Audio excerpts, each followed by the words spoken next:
And now more on free industrial zones. As mentioned in the interview with Gela Barshov, the World Free Zone Organization held an online ceremony to appoint official representatives in various countries. From now on, Poti Free Industrial Zone will be the official representative of World Free Zone Organization in Georgia. For this purpose, an agreement was signed between World Organization and Poti Free Industrial Zone, at online ceremony.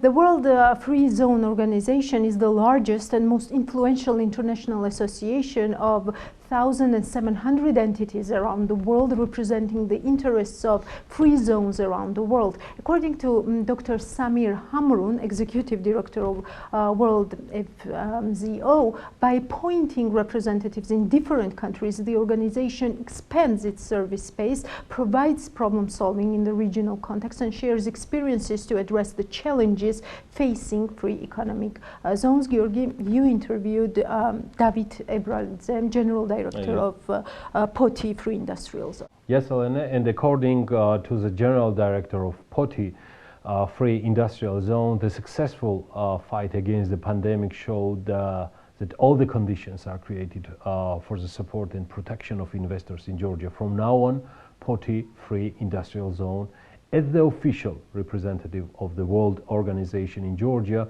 will be responsible for the exchange of information, knowledge, and experience with the World Free Zone Organization and the enhancement of integration between the free zones of the world and Georgia. For more, let us watch the interview with David Ebralidze, CEO of Poti Free Industrial Zone.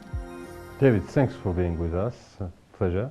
Thank you very much indeed. Tell us a bit more about World Organization. Be honest, I've never heard. And tell us a bit more why it's so important for Georgia to be on the map of this organization. By way of beginning, thank you very much for having me here. Pleasure is ours. And to talk about free zones related issues in Georgia. And going forward, well, in terms of World Free Zones organizations, generally speaking, we have more than 3,000 free zones in the world and different types of them, right? Starting from special economic zones and ending to export processing zones. And they cater to various industries, and they form a complex web of trade hubs and specialized industry platforms, which are connected to each other along this global value chain.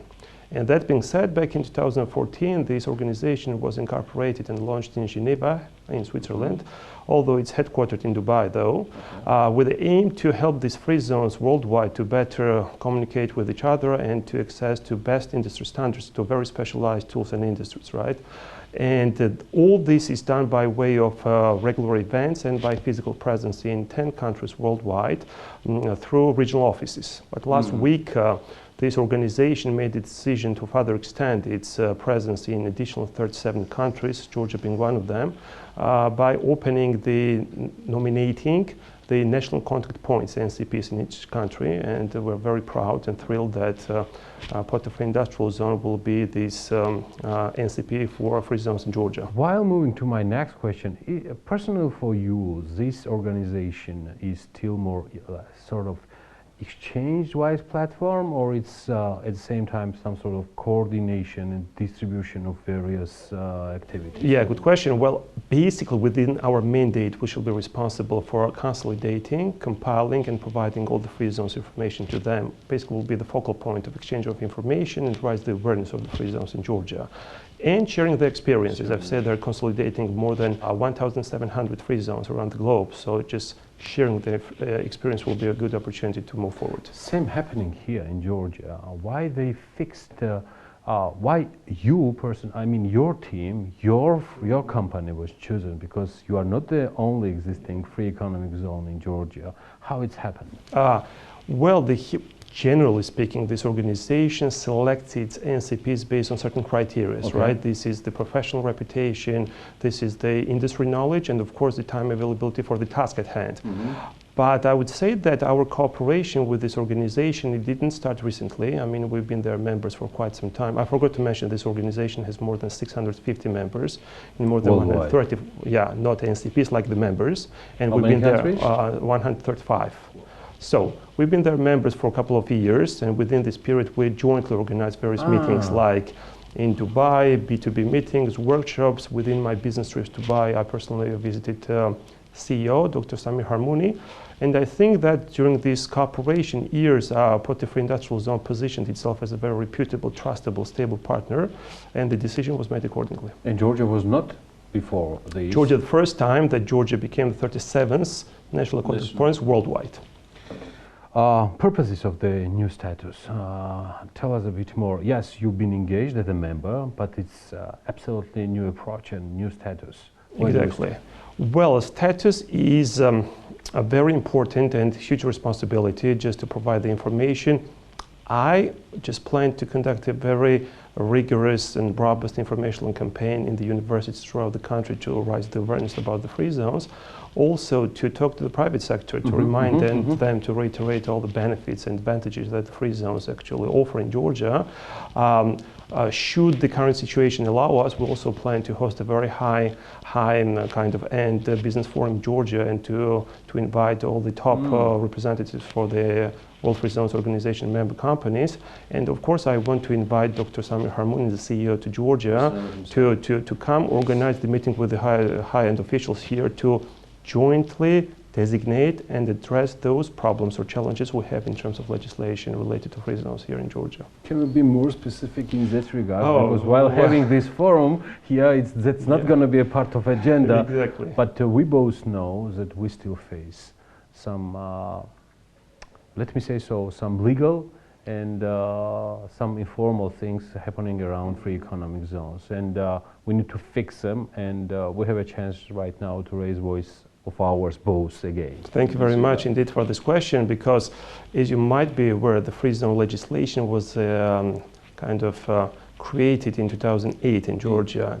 Now we are 2020 year. A lot of things have changed, not only in Georgia, worldwide. So obviously, without any doubt, certain amendments have to be made in the legislation in order to better position our company worldwide. For example, because competition is very fierce in the region. If we're going to look at the special economic zones in Turkey, there's a very good and well-equipped in terms of legislative framework. There are many issues. I wouldn't recite all of them because it will take a long time. Just a couple of points to be. Yeah. This well-known 4%, which is levied on each good inventory product, which is exported from Georgia to free zone, and conversely from free zone to Georgia. Why it creates problem? For example, if I want to build the infrastructure, the warehouse from the sandwich panels inside the free zone, why I should at all think about importing the sandwich panel from Turkey, because the import tax in free zone is zero whatsoever, rather than like choose a local supplier, right? Because we have to pay 4%. Or another issue is the tax regimes. We have only two regimes, like the import regime and export regime, which creates a very big problems on the working level. Why? Because, for example, if I produce a certain product inside the free zone, I sell this product to some end user here in Georgia under the warranty agreement. Some problem occurs, and this product needs to be moved back to free zone to be replaced. Procedure is the following, that this needs to be sold back to me. I have to pay 4%, replace, and sell it back to the end user, and still pay 4%, which you would agree that creates a very weird. And the last but not least, bank guarantee issue. As you might know, on the annual basis, we have to provide a revenue service, the bank guarantee, which is defined to €1 per square meter, but the threshold is 100,000 euros. Yeah. But the situation with the commercial banks, they would issue the bank guarantee without requiring any cash covers, like the partially or fully in the last years. But quite recently, we see we're requiring like the full cash cover from the banks, which means that this money has to be taken from our budget and freeze for 1 year, and this creates another obstacle. So obviously, there's a time to sit and to plan, to make some certain. We don't have any illusion that all the changes will be incorporated, but at least some changes needs to be to make our free zones more attractive. Okay, beyond and besides, yeah. Still, what's your plans in regards of company itself? Well, Georgi, I think it's very difficult to talk about the next plan, given the situation what we have right now. But amid this pandemic, we have formed the post-COVID strategy, which is tailored to specific sectors and specific regions in the world, right? And we also made the specific sector studies, and we tailored our commercial offers to the investors based on these studies. I think that we could mostly position Poti FIZ as for the SMEs, like small and medium-sized enterprises, with investment up to 30-40 million USD, and we've been successful in that respect. Since I took the office, we managed to attract more than 80 companies, most of them being the trading ones, but we have 3 factories, which is one nuts processing factory, the microchips manufacturing company, and one of my favorite projects is the automotive spare parts manufacturing company, the beneficiary of which is based in Italy, and he has a similar factory in Milan and also in China. So we conducted this 1-year negotiations, successful negotiations with the investors. So he made, before the pandemic, he made the decision to shift his factory, the first phase from Suzhou, the province, from China to Georgia, and the Poti FIZ. Yeah, the investment looks at 10 million gel in the first phase, more than 100 people will be employed, and the final product, which will be made from the aluminum zinc bars, like windshield wipers for the cars, will be exported to the world markets like the Canada, Mexico, United States, Europe. Of course, there's a room for the big projects. In fact, right now we are in quite active communications and negotiations phase with one of the big investors, and due to confidentiality, I can't disclose the details right now, but hopefully, I really do hope by the end of this year, we'll be able to officially announce the launching of the projects, the magnitude of which will be extremely high. Definitely the last one, just for this interview, question of mine is, can we consider during these unprecedented times, what we face, all of us, that free economic zones can be considered as an opportunity for particular countries, for particular economic models? I know that it's quite difficult to predict anything in this period of time or decade. I don't know how to call it, whatever. But do you consider it? I certainly do consider, and the answer to this is those huge interests from the companies that we have and those who are in the pipeline.